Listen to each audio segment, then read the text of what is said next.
आप live Facebook page पर देख रहे हैं, गांव बनावाली में हरियाणा जनादेश टाइम्स की टीम मौजूद है। एक अभी आपने ट्रैक्टरों का काफिला, मोटरसाइकिलों का काफिला देखा था, तो गांव में मौत हो गई है। तो कार्यक्रम को थोड़ा सा माइक से कम करना पड़ा है बलवान जी को और इनके समर्थकों को। हम गांव में मौजूद हैं, बलवान जी मौजूद हैं, इनके साथ आए हुए कांग्रेस के बहुत सारे नेता मौजूद हैं। बलवान जी, ये क्या कार्यक्रम था? क्या कार्यक्रम? ये कार्यक्रम है सदेवा साहब, जो पिछले लोकसभा चुनाव में विपरीत परिस्थितियों में फतेहाबाद विधानसभा ने 22,700 की लीड के साथ साथ सिरसा लोकसभा क्षेत्र से जो 3.25 लाख वोटों से आदरणीय बहन कुमारी सैलजा जी को, कांग्रेस पार्टी को इतने भारी बहुमत से जिता के हिंदुस्तान की सबसे बड़ी पंचायत में भेजने का काम किया। उसके लिए हम सभी साथी गाँववासी का, प्रत्येक मतदाता का हार्दिक आभार व्यक्त करने के लिए, धन्यवाद करने के लिए आज उनके समक्ष आए। बलवान जी, अभी आपके कबीले के साथ साथ हम आए, आज हम आपका पीछा करते हुए आए। हालांकि आपसे बात तो होगी, तो पता लग गया था भाई आप बनावाली जा रहे हो, तो हम देखना चाहते थे कि लोग ना गाँव में क्या माहौल है। तो मैं अभी पीछे खड़ा होकर बातचीत कर रहा था, तो मैंने लोगों से पूछा भी क्या माहौल है। वो ये कहने लगे भी कांग्रेस का उम्मीदवार आएगा ना सामने तो बात बढ़ेगी। जिस तरह से लोकसभा चुनाव में प्रत्याशी आम आदमी की पसंद का पार्टी के शीर्ष नेतृत्व ने मेरा काम किया था, क्योंकि आम मतदाता, आम कार्यकर्ता पहले कहने लग गया था कि हमारा कैंडिडेट आदरणीय बहन कुमारी सैलजा जी होनी चाहिए। और उन सभी कार्यकर्ताओं की भावनाओं को प्रकट करते हुए कांग्रेस पार्टी के शीर्ष नेतृत्व ने उन्हीं के अनुरूप कैंडिडेट दिया था। और मैं आशा उम्मीद करता हूँ कि इस विधानसभा चुनाव में भी फतेहाबाद विधानसभा के मतदाता, फतेहाबाद विधानसभा के कार्यकर्ता, फतेहाबाद विधानसभा की जागरूक जनता जिस भी साथी को स्ट्रांगली रिकमेंडेड करेगी, उस साथी को पार्टी का शीर्ष नेतृत्व कांग्रेस पार्टी का झंडा देके उनके बीच में रखने का काम करेगी। पिछले विधानसभा चुनाव में आपको भी ध्यान है, आप हालांकि वो चुनाव नहीं लड़े, हमें भी ध्यान है, बहुत पुराना टाइम हो गया पत्रकारिता करते हुए। कांग्रेस ना अगर कुछ गलतियां ना करती तो सत्ता के करीब थी, तो क्या इस तरह की अब गलतियों से कांग्रेस सबक ले चुकी है? उस तरह की गलतियां दोबारा दोहराई जा सकती है? पिछले दिनों राहुल जी ने स्पष्ट शब्दों में कहा था, इंटरनेशनल मीडिया, नेशनल मीडिया और दूसरी सभी प्लेटफार्म पे ये दो तरह के घोड़े होते हैं। एक होते हैं शादी के घोड़े और एक होते हैं मैदानी घोड़े। कांग्रेस पार्टी ने कई स्टेट में कुछ गलतियाँ हो जाती है राजनीति के अंदर। शादी के घोड़ों को तो मैदान में भेज दिया था, मैदानी घोड़ों को शादी में भेज दिया था। उसकी कुछ गलती से पार्टी को खमियाजा भुगतना पड़ा है। लेकिन अब राहुल जी का स्पष्ट संदेश है कि मैदानी घोड़े मैदान में रहेंगे, शादी के घोड़े शादी में रहेंगे। और जिस भी साथी का वाइटल सर्वे आएगा, जो साथी विनिंग कैंडिडेट होगा, उसके ऊपर पार्टी दाव लगाएगी। बलवान जी, मनोहर लाल शासन को आपने देखा, अब नायब सिंह सैनी शासन है, क्योंकि नायब सिंह सैनी मुख्यमंत्री हैं।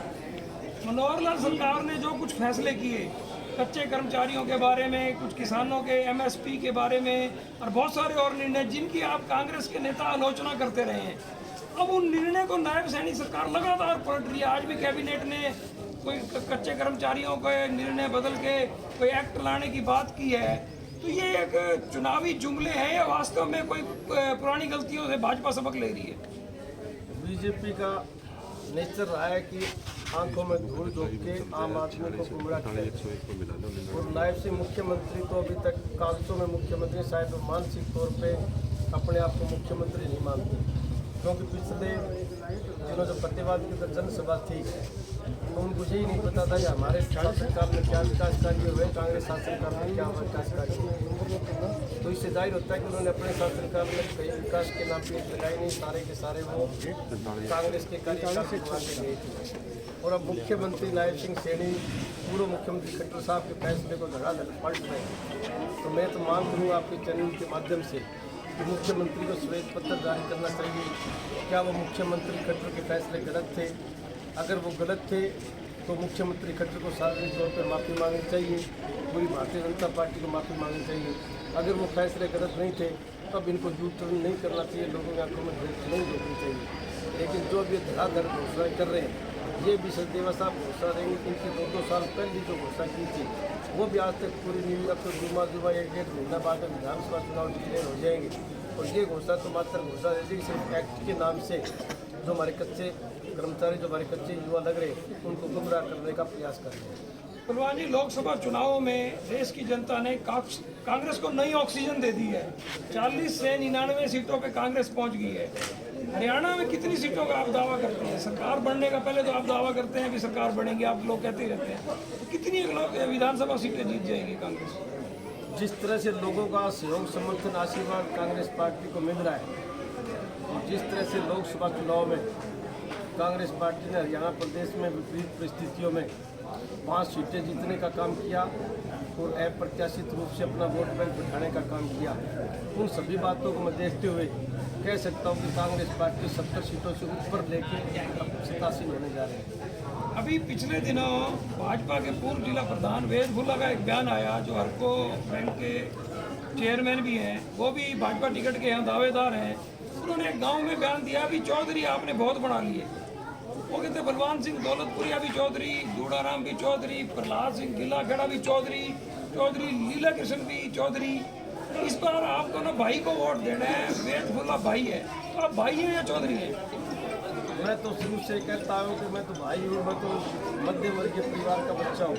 ये तो फतेहाबाद की जनता जनार्दन का इतना आशीर्वाद मुझे मिला, इतना स्नेह मिला, इतना प्यार मिला कि मैं और मेरा परिवार आने वाले 7 जन्मों में फतेहाबाद की जनता का एहसान चुका नहीं सकते। एक मध्यम वर्गीय परिवार के बच्चे को विपरीत परिस्थितियों में भी 2014 से लेकर 19 तक मुझे विधानसभा में भेजने का काम किया, उसके लिए भी हम इनका बारंबार धन्यवाद करते हैं। और ये तो भाजपा के लोग गुमराह करने की बात करते हैं, भाई का शब्द तो शायद इनके मुंह से जचता ही नहीं।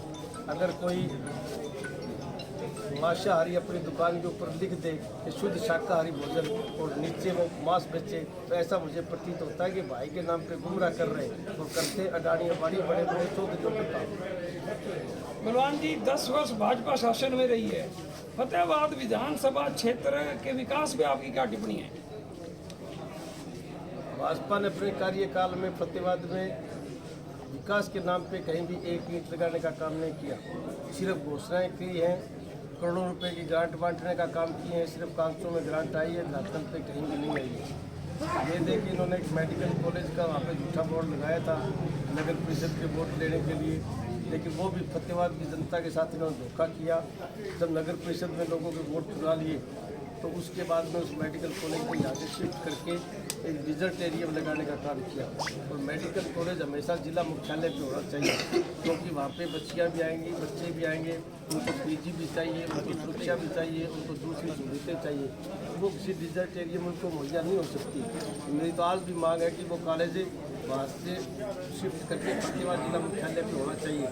और फतेहाबाद जिला मुख्यालय पे पूरा पैटर्न है, उसका सेंटर बना हुआ, 200 बेड का नया हॉस्पिटल बन रहा है, उसको मेडिकल कॉलेज में ये घोषित कर सकते हैं। उसके साथ व्यक्ति को उस भूमि में रिक्वायर कर लें तो मेडिकल कॉलेज यहाँ से अच्छे चल सकता है, उससे बच्चों को अच्छी शिक्षा और दीक्षा मिलेगी। और उसके साथ साथ फतेहाबाद के विकास में भी इस मेडिकल कॉलेज का मील का पत्थर साबित होगा, क्योंकि आम लोगों को रोज़गार मिलेगा, चाहे वो पीजी का मामला हो, चाहे वो दुकानदारी चलने की बात हो। हम तो मांग करते हैं कि मेडिकल कॉलेज जिला मुख्यालय पे खुलना चाहिए और मेरा ये हर संभव प्रयास रहेगा कि मेडिकल कॉलेज नहीं आना चाहिए। और मैं तो सकारात्मक सोच का प्राणी हूँ। मैं आशा उम्मीद करता हूँ कि मेडिकल कॉलेज फतेहाबाद जिला मुख्यालय पे बनेगा, क्योंकि पिछले दिनों हमारे जनप्रतिनिधि की कमजोरी की वजह से ये मेडिकल कॉलेज चोला में चला गया था। मैं आपको याद दिलाना चाहूँगा, मेरे टेन्योर में गुन्ना के अंदर हमने कॉलेज बनाने का काम किया था। जो षड्यंत्रकारी ताकतें मेडिकल कॉलेज को टोहाना लेके गई है, वो उस कॉलेज को भी लहरी गांव में ले जाना चाहती थी, लेकिन मैंने मेरे लेवल पे प्रयास किया। मैं मुख्यमंत्री से मिला, मैं चीफ सेक्रेटरी से मिला, हर उस शख्स से मिला जो हमारी बात सुन सकता था। तो मैंने उनको समझाने का प्रयास किया था कि वहाँ पे बस स्टैंड है, उसके सामने कॉलेज की जमीन मिल सकती है। गांव से बेटियाँ आएंगे, बच्चे आएंगे, बस में जाएंगे और सेफ्टी की दृष्टि वो ठीक रहेगा। तो शायद मुख्यमंत्री उस टाइम मेरी बात जची थी और मुख्यमंत्री ने कॉलेज भुन्ना में बनाने का काम किया था। अगर उस टाइम भी मैं आज के जनप्रतिनिधि की तरह आड़स करके बैठ जाता तो वो भुन्ना का कॉलेज भी आज लहरी गाँव में आपको दिखाई। पहलवान जी, थोड़ा सा टेढ़ा पर्सन है और लास्ट पर्सन है, आप तैयार हो जाओ, थोड़ा सा साफ जवाब आप दोगे तो गाँव वाले भी खुश होंगे, हमारे चैनल वाले भी देखेंगे। आपकी कांग्रेस टिकट को लेकर अच्छी चर्चा है। मैं वास्तव में बता रहा हूँ, मैं दूसरे नेताओं को भी बताने में संकोच नहीं करता कि चर्चा अच्छी है।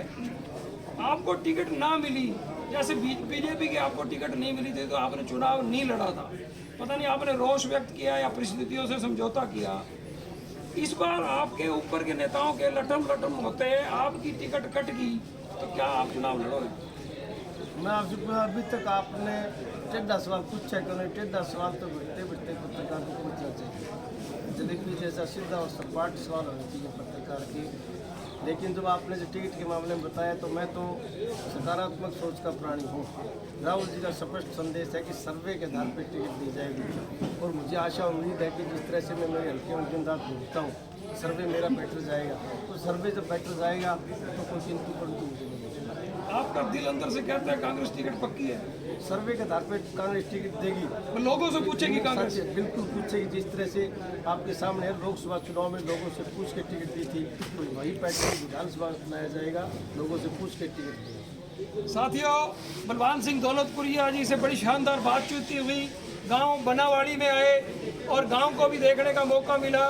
गांव के लोग बड़े सरल सादे और बड़े बानस लगे। कोई बनावाली से लंबा आंदोलन भी कभी नहीं सुना। और गांव में मैं तो पहली बार आया हूं, हालांकि मेरे को अफसोस हुआ भी 38 साल पत्रकारिता करते हो गए, इस गांव में जरूर आना था। लेकिन एक बलवान जी के एब्सेंट में भी हम इस गांव में आएंगे, 2-3 बार आएंगे, गांव के लोगों से बात भी करेंगे, इनकी समस्याओं की भी बात करेंगे। बलवान दौलतपुरिया ने 2 टूक लहजे में कह दिया है कि कांग्रेस सर्वे करेगी। लोकसभा चुनावों में भी सर्वे हुआ था, कुमारी शैलजा के पक्ष में सर्वे गया, तभी उन्हें टिकट मिली और वो जीती भी सही। इसी तरह का सर्वे विधानसभा चुनावों में भी होगा और उन्हें पूरा विश्वास है कि सर्वे में मैं जीतूंगा और टिकट मुझे मिलेगी। अब अगर आपको यह वीडियो अच्छा लगा और हमें 2-3 कट करने पड़े, हमने नहीं काटे, ये संचार क्रांति ने इंटरनेट काटा है, तो आपको 3 या 4 वीडियो बलवान सिंह दौलतपुरिया के ग्रामीण कार्यक्रम के हमने दिखाए हैं। हम 2-3 प्रोग्राम और भी दिखाएंगे। हम इनके कांग्रेस टिकट के और दावेदारों के भी प्रोग्राम दिखाएंगे। फिर आप विश्लेषण करना और अपना मन बनाना। आज इतना ही। अगर यह वीडियो आपको अच्छा लगा है तो हरियाणा जनादेश टाइम्स को फेसबुक पेज पर ज़्यादा से ज़्यादा शेयर कीजिए, फॉलो कीजिए। आप लोग जो देखते हो हमारी ताकत है और इन नेताओं को अच्छी बुरी कहने की बात से भी आप संकोच मत कीजिए। धन्यवाद।